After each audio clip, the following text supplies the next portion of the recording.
यमराज ने बताया, 3 प्रकार का भोजन करने से कम उम्र में मृत्यु हो जाती है। एक बार देवर्षि नारद यमलोक में यमराज से मिलने के लिए नारायण नारायण का जाप करते हुए पधारते हैं। देवर्षि को देखकर यमराज भी उनका स्वागत करते हैं और उनसे पूछते हैं, हे देवर्षि, कहिए आज यमलोक में आने का क्या प्रयोजन है? मैं आपकी किस प्रकार से सहायता कर सकता हूँ? तब देवर्षि नारद कहते हैं, हे धर्मराज, मेरे मन में कुछ प्रश्न उठ रहे हैं जो हमें बहुत विचलित कर रहे हैं। फिर यमराज कहते हैं कि हे देवर्षि, आपके मन में जो भी प्रश्न उठ रहे हैं आप उसे निष्कोचन होकर पूछिए। तब देवर्षि कहते हैं कि मेरा पहला प्रश्न यही है कि वह कौन से 3 प्रकार के भोजन हैं जिन्हें करने के मात्र से मनुष्य की कम आयु में मृत्यु हो जाती है। मेरा दूसरा प्रश्न यह है कि मनुष्य को किस प्रकार का भोजन करना चाहिए जो आयु बढ़ाने वाला होता है। और मेरा तीसरा प्रश्न यह है कि किस प्रकार का भोजन मनुष्यों की आयु को कम करने वाला होता है तथा भोजन को किस दिशा में मुँह करके खाना चाहिए। कृपा करके आप मुझे इन सभी प्रश्नों को उत्तर देने का कष्ट करें। तब यमराज जी कहते हैं, हे देवर्षि नारद, आपने आज समस्त मनुष्य जाति के कल्याण के लिए बहुत ही महत्वपूर्ण प्रश्न किया है, इसलिए मैं आपको इन सभी प्रश्नों का उत्तर एक अत्यंत पुण्य फलदायी कथा के माध्यम से दूंगा, इसलिए इस कथा को पूरे ध्यान से सुनिए। फिर देवर्षि नारद जी कहते हैं, हे यमराज, आप उस कथा को कहिए, मैं आपके द्वारा कही गई कथा को पूरा अंत तक अवश्य सुनूंगा और इस प्रकार से जो भी होगा वो मैं देखता हूँ। फिर यमराज कथा में सुनाना प्रारंभ करते हैं और कहते हैं, हे देवर्षि, बद्धुपुर के समीप एक बहुत बड़ा जंगल था। उस जंगल का आकार लगभग 100 योजन था, परंतु उस जंगल में ना कोई पशु था और ना ही कोई पक्षी रहते थे। उस जंगल में केवल बड़े बड़े वृक्ष और पेड़ पौधे ही भरमार थी। वह जंगल इतना घना था कि उसमें मनुष्य तो दूर की बात, उस जंगल की तरफ कोई पशु भी नहीं जाता था। परंतु उस जंगल में मध्य भाग में लगभग 400 कोस में एक झील थी और उस झील में हंस, बत्तख तथा अन्य पशु पक्षी रहा करते थे। एक बार मुनि विश्वामित्र उस झील के पास से गुजर रहे थे तो तब उनको बहुत ही सुंदर और विचित्र दृश्य दिखाई दिया, क्योंकि उस जंगल में ना तो कोई आता जाता था, ना ही कोई पशु जाता था, ना पक्षी जाते थे, परंतु उस झील के समीप एक बहुत बड़ा आश्रम था जो देखने में बहुत ही पुराना हो गया था, लेकिन फिर भी उसकी सुंदरता मन को मोह ले जाती थी। वह आश्रम अत्यंत सुंदर और पवित्र दिखाई पड़ रहा था। उस आश्रम में ना कोई साधु संत तपस्या करते थे और ना ही उस आश्रम में शिष्यों को पाठ दिया जाता था।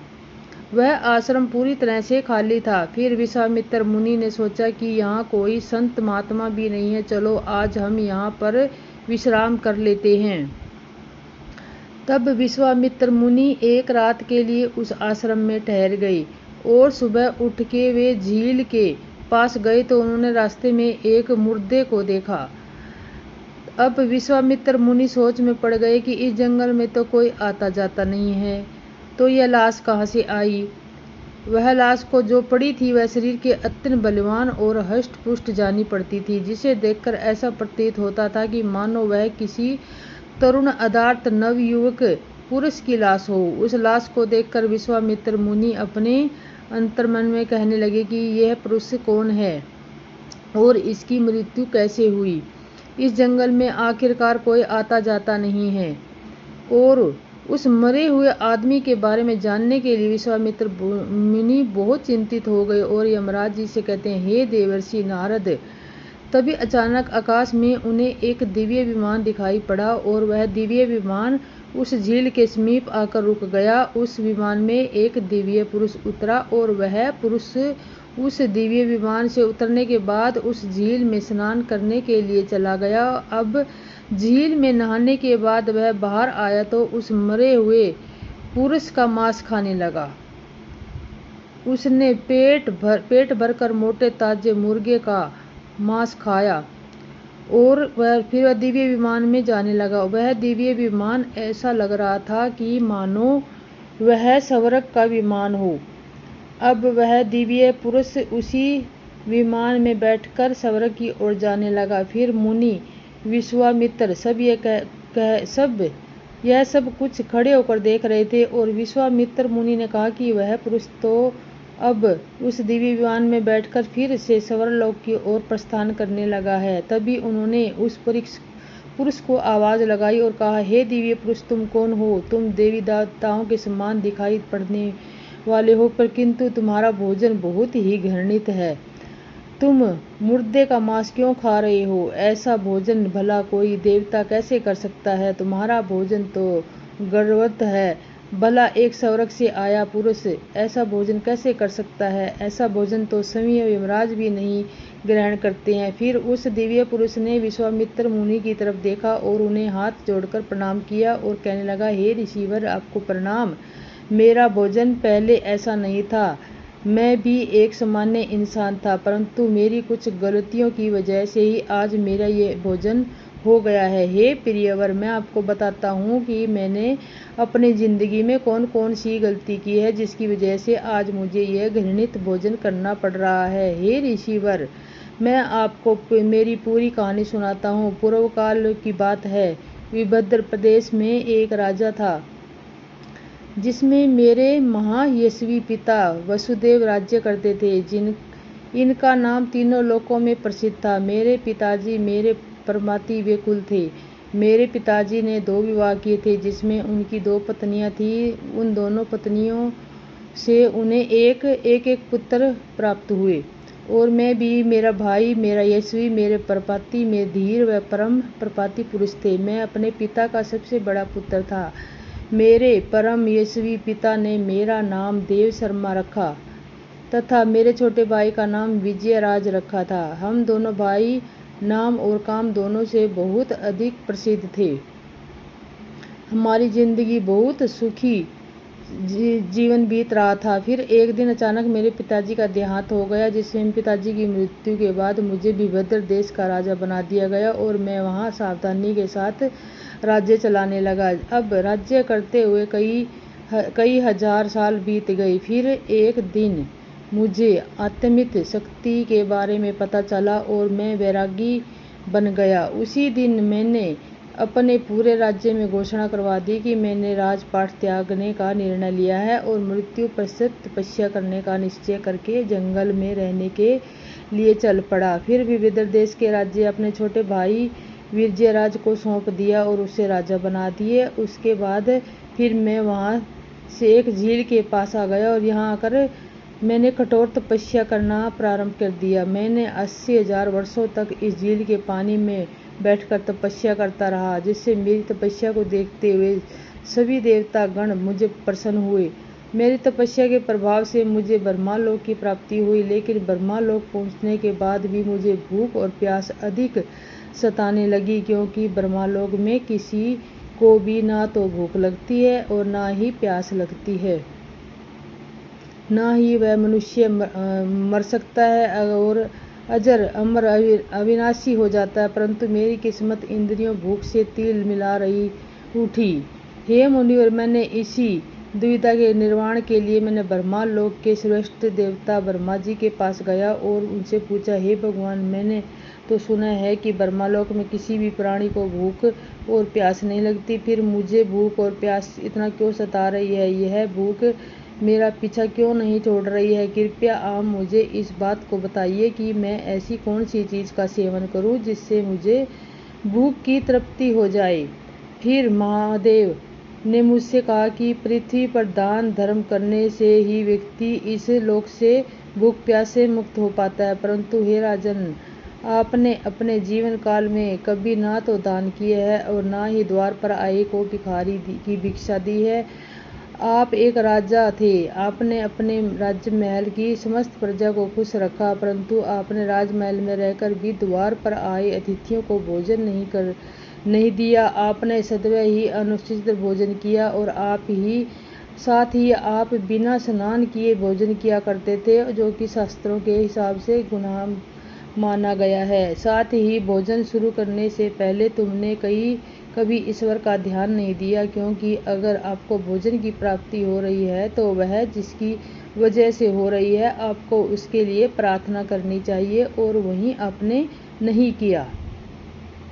स्वादिष्ट भोजन को दूसरों को दिए बिना ही आपने उस भोजन को ग्रहण किया। हे राजन, इसी कारण से तुम्हें यह पाप लगा कि इसलिए तुम्हें ब्रह्मालोक में रहते हुए भूख और प्यास का कष्ट उठाना पड़ गया है। जब आप जीवित थे तब आपने जीवित रहने के लिए अनेक प्रकार के आहार अकेले ही सेवन किया, अनेक प्रकार के पकवान तुमने अकेले ही खाए। तुम दूसरों को कभी नहीं दिया दान, जिससे तुम्हारा शरीर तो बलवान बन गया किंतु तुम्हारा पुण्य क्षीण हो गया, और तुमने जो तपस्या की उसकी वजह से तुमको ब्रह्मालोक में स्थान को प्राप्त हो गया, परंतु तुम्हारी भूख शांत नहीं हुई। हे राजन, तुम्हारी भूख शांत करने के लिए मेरे पास एक उपाय है। उस झील के पास तुम्हारा एक मृतिक शरीर पड़ा हुआ है, तुम उसी का मांस खाकर अपनी भूख मिटाओ। जब ब्रह्मा जी ने इस प्रकार से मुझे बताया तो मैंने ब्रह्मा जी से कहा, हे प्रभु, अपने शरीर का भक्षण करने के पश्चात मेरा क्या होगा? उसके बाद मैं क्या खाऊंगा? मेरे खाने के लिए कुछ शेष नहीं रहेगा। मैं एक ब्रह्मा पुरुष हूँ, मैं किसी जीव की हत्या नहीं कर सकता। हे भगवान, कृपया मुझे ऐसा भोजन बताइए जिसको खाने से बाद मुझे बार बार लगने वाली भूख प्यास हमेशा के लिए मिट जाए। तब ब्रह्मादेव कहते हैं, हे राजन, तुम्हारे शरीर में मैंने अक्षय बना दिया है और अब आप उसे चाहे कितना खाएंगे फिर भी वह कभी समाप्त नहीं होगा और ना ही मुझे उसमें दुर्गंध आएगी। तुम्हारे द्वारा खाए गए तुम्हारे शरीर में अंग दूसरों के लिए फिर से ताजा हो जाएगा, फिर इस मृत शरीर के अंग से फिर से उग जाएंगे। इस प्रकार तुम फिर से उन्हें खा सकोगे। तुमको अपने ही शरीर का मांस खाते हो तो 1-2 वर्ष बीत जाएंगे। उसके बाद ही इस जंगल में एक दिन महर्षि विश्वामित्र पधारेंगे और उन्हीं के द्वारा तुम इस पाप से मुक्ति पा सकोगे।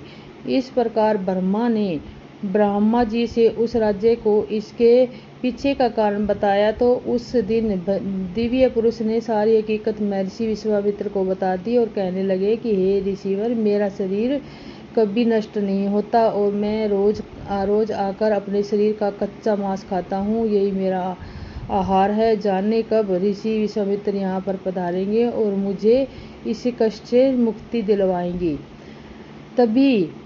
तभी मैंने यह सोचते सोचते लगभग 100 वर्ष बिता दिए और मैं आज भी महर्षि विश्वामित्र की राह देख रहा हूँ।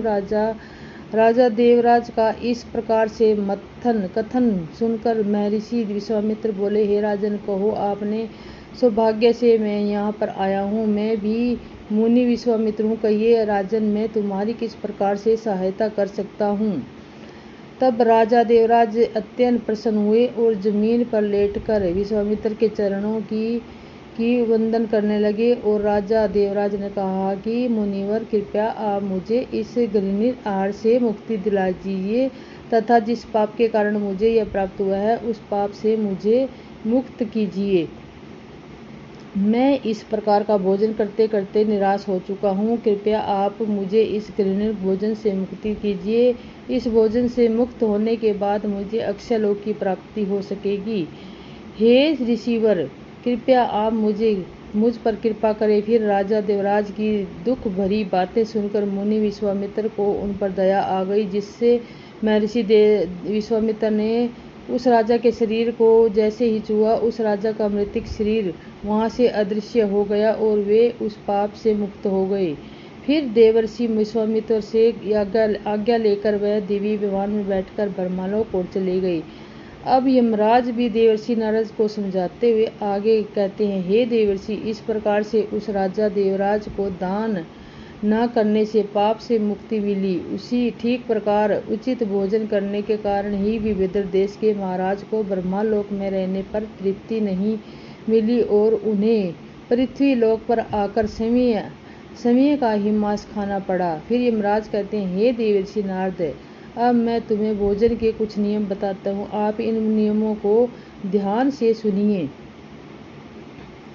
भोजन शुरू करने से पहले आपको 2 काम करना है। पहला काम आपको यह कहना है कि आपको भगवान को धन्यवाद करना है, जिसकी वजह से आपको यह भोजन मिल रहा है।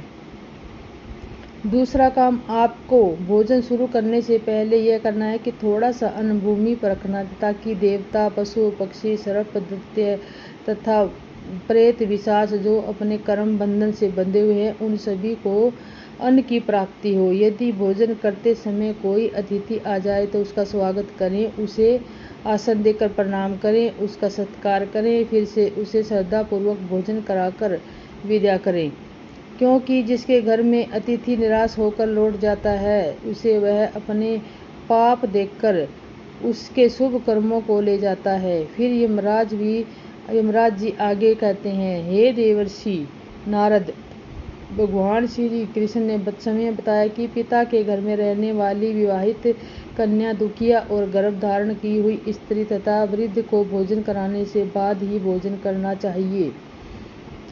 इन सभी को भोजन कराए बिना तो जो स्वयं भोजन ग्रहण करता है, उसका भोजन पापमय बन जाता है, ऐसा व्यक्ति नरक में जाता है।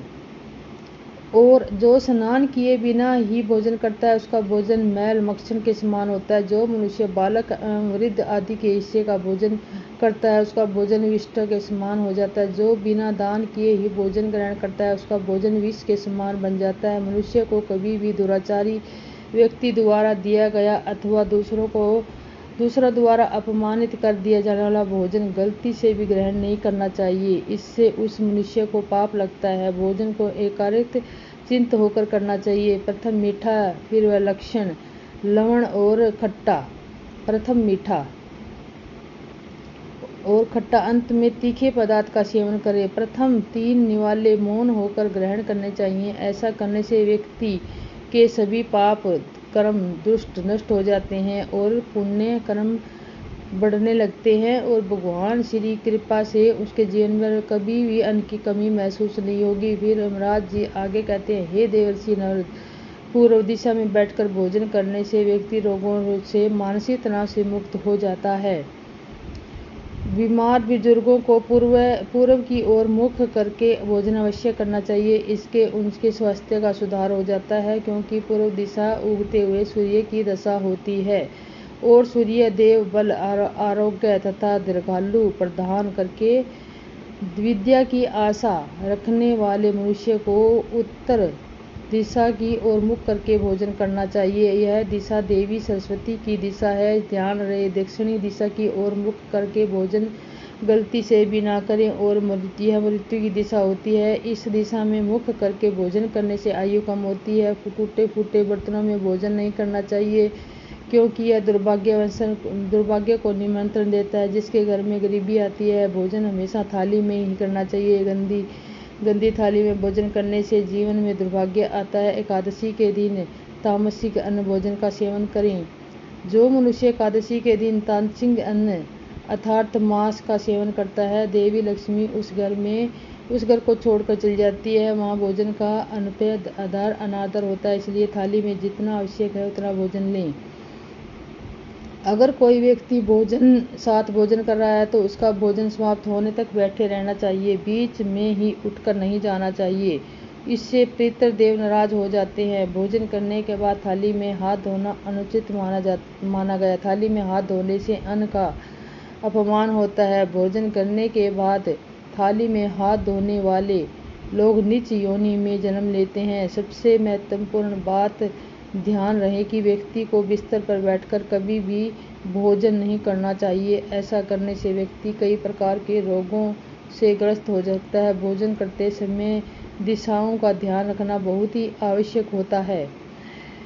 यदि गलत दिशा में बैठकर अथवा गलत दिशा में मुख करके कोई भोजन करता है, तो ऐसा भोजन करने से व्यक्ति को उसके अनिष्ट परिणाम प्राप्त होते हैं। अगर कोई भोजन के ऊपर से पैर रखकर चला गया तो, अथवा कोई व्यक्ति भोजन को लांघ कर चला गया, तो ऐसे भोजन को कभी नहीं खाना चाहिए। ऐसा भोजन अशुद्ध हो जाता है। ऐसे भोजन से पशुओं को खिला देना चाहिए। दूसरों के द्वारा लांघा गया भोजन खाने से मनुष्य की आयु कम हो जाती है और उसके शरीर में भिन्न भिन्न प्रकार के रोग उत्पन्न होते हैं। यदि भोजन में बाल निकल आता है तो ऐसा भोजन नहीं करना चाहिए। यदि अन्न में बाल निकलता है तो इसे ईश्वर को कभी प्रसाद के रूप में नहीं चढ़ाना चाहिए और ना ही खुद खाना चाहिए। ऐसा भोजन प्रेतों को प्राप्त हो जाता है और ऐसा भोजन करने से मनुष्य की कम आयु में मृत्यु हो जाती है। जो मनुष्य किसी को बिना दिए ही समय उस अन्य देवी अन्नपूर्णा नष्ट रूठ जाती है। और भोजन सभी में बांट कर खाना चाहिए। दूसरों के हिस्से का भोजन करने से मनुष्य के पुण्य कर्म नष्ट हो जाते हैं। पवित्र आसन पर बैठकर अपने पैरों भूमि पर रखकर पूर्व की ओर मुख करके ही अन्न को ग्रहण करना चाहिए, क्योंकि इसे सर्वोत्तम माना गया है। पूर्व मुख करके भोजन करने से यश की प्राप्ति होती है और उत्तर की ओर मुख करने से भोजन करने से सत्य की प्राप्ति होती है। दोनों हाथ, दोनों पैर तथा मुख को पानी से धोकर ही भोजन करना चाहिए। भोजन के प्राप्त को भूमि पर रखकर अन्न ग्रहण करना चाहिए, श्रेष्ठ माना गया है। शास्त्रों के अनुसार भोजन को उपवास के समान बताया गया है। मनुष्य को क्रोध रहित होकर भोजन करना चाहिए। क्रोध की अवस्था में भोजन करने से भोजन का अपमान होता है और कई प्रकार के उपाधि उत्पन्न होती है। जो मनुष्य जूते चप्पल पहनकर भोजन करता है, इस प्रकार से के भोजन को असुरी भोजन कहा गया है। ठीक मध्य रात्रि में भोजन करना भी अशुभ माना गया है। शास्त्रों के अनुसार स्त्री को पति के भोजन करने के पश्चात ही भोजन करना चाहिए। यदि पति घर में दूर हो तो पति को ध्यान करके भोजन करना चाहिए। इससे पति की आयु लंबी होती है और स्त्री सदा सुहागन रहती है। पति के पहले भोजन करना शास्त्रों में अशुभ माना गया है। इससे पति की आयु कम हो जाती है। इसके साथ ही विष्णु पुराण के अनुसार पति और पत्नी दोनों एक साथ बैठकर भोजन नहीं करना चाहिए। ऐसा करने से दोनों में कलेश और विवाद बढ़ता है। अंत में यमराज जी कहते हैं, हे देवर्षि, अब तो सारा आपके प्रश्नों का उत्तर मिल गया है। और वह कौन सा भोजन है जिसे मनुष्य को करना चाहिए और वह कौन सा भोजन है जिसे मनुष्य को नहीं करना चाहिए, कदापि नहीं करना चाहिए। तब देवर्षि नारद जी कहते हैं कि मृत्यु के देवता यमराज, अब मुझे मेरे सभी प्रश्नों का उत्तर मिल चुका है और मैं समझ चुका हूँ कि वह कौन सा भोजन है जिससे मनुष्य की कम आयु में मृत्यु हो जाती है। अब मैं आपके द्वारा सुनाई गई इस कथा के संपूर्ण विश्व लोक में विख्यात करता हूँ। जो श्रोताओं में आशा करती है मैं आपको यह वीडियो अच्छी लगी तो लाइक करना और सब्सक्राइब करना और आने वाली वीडियो का नोटिफिकेशन आपको मिलती रहेगी। और इस तरह भोजन करना चाहिए।